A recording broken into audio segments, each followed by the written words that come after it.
El niño que sobrevivió. El señor y la señora Dursley, que vivían en el número 4 de Private Drive, estaban orgullosos de decir que eran muy normales. Afortunadamente, eran las últimas personas que se esperaría encontrar relacionadas con algo extraño o misterioso, porque no estaban para tales tonterías. El señor Dursley era el director de una empresa llamada Grunnings, que fabricaba taladros. Era un hombre corpulento y rollizo, casi sin cuello, aunque con un bigote inmenso. La señora Dursley era delgada, rubia, y tenía un cuello casi el doble de largo de lo habitual, lo que le resultaba muy útil, ya que pasaba la mayor parte del tiempo estirándolo por encima de las vallas de los jardines para espiar a sus vecinos. Los Dursley tenían un hijo pequeño llamado Dudley, y para ellos no había un niño mejor que él. Los Dursley tenían todo lo que querían, pero también guardaban un secreto, y su mayor temor era que los descubriesen. No habrían soportado que se supiera lo de los Potter. La señora Potter era hermana de la señora Dursley, pero no se veían desde hacía años.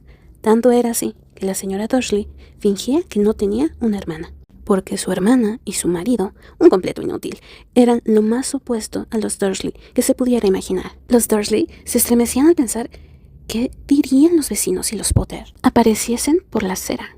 Sabían que los Potter también tenían un hijo pequeño, pero nunca lo habían visto. El niño era otra buena razón para mantener alejados a los Potter. No querían que Dudley se juntara con un niño como aquel. Cuando el señor y la señora Dursley se despertaron, el sombrío y gris martes en el que nuestra historia comienza, no había nada en aquel cielo nublado que sugiriera los acontecimientos extraños y misteriosos que poco después tendrían lugar en toda la región. El señor Dursley canturreaba mientras se ponía su corbata más sosa para ir al trabajo. La señora Dursley parloteaba alegremente mientras instalaba al ruidoso Dudley en la trona. Ninguno vio al gran búho pardo que se pasaba volando por la ventana.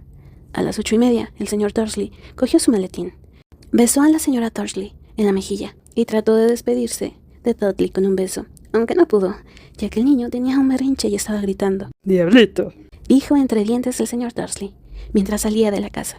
Se metió en su auto y se alejó del número 4. Al llegar a la esquina, percibió el primer indicio de que algo sucedía. Un gato estaba mirando un mapa de la ciudad. Durante un segundo el señor Dursley no se dio cuenta de lo que había visto, pero luego volvió la cabeza para mirar otra vez. Sí, había un gato, atigrado, en la esquina de Private Drive, pero no se veía ningún mapa. ¿En qué estaba pensando? Debía haber sido una ilusión óptica. El señor Dursley parpadeó y contempló al gato. Este le devolvió la mirada. Mientras el señor Dursley daba la vuelta a la esquina y subió por la calle, observó al gato por el espejo retrovisor. En aquel momento, el felino estaba leyendo el rótulo que decía Private Drive. No podía ser. Los gatos no saben leer los rótulos ni los mapas. El señor Dursley negó con la cabeza y alejó al gato de sus pensamientos. Mientras iba a la ciudad en auto, no pensó más que en un gran pedido de taladros que esperaba conseguir aquel día. Mientras esperaba en el habitual embotellamiento matutino, no pudo dejar de advertir una gran cantidad de gente vestida de forma extraña, individuos con capa. El señor Dursley no soportaba a la gente que llevaba ropa ridícula. «Los conjuntos que llevan los jóvenes». Supuso que debía de ser una moda nueva. Aquella tarde le costó concentrarse en los taladros, y cuando dejó el edificio a las 5 en punto, estaba todavía tan preocupado que, sin querer, chocó con un hombre que estaba en la puerta. «Perdón», gruñó, mientras el diminuto viejo se tambaleaba y casi que caía al suelo. Segundos después, el señor Dursley se dio cuenta de que aquel hombre llevaba una capa violeta. No parecía disgustado. «No se disculpe, mi querido señor, porque no hay nada que pueda molestarme. Hay que alegrarse, porque, quien usted sabe, finalmente se ha ido. Hasta los muggles, como usted, deberían celebrar este día». Y el anciano abrazó al señor Dursley y se alejó. El señor Dursley se quedó completamente helado. Lo había abrazado un desconocido, y por si fuera poco, lo había llamado Muggle, fuera lo que fuese eso. Cuando entró en el camino del número 4, lo primero que vio, y eso no mejoró su humor, fue el gato atigrado que se había encontrado por la mañana. En aquel momento, estaba sentado en el muro de su jardín.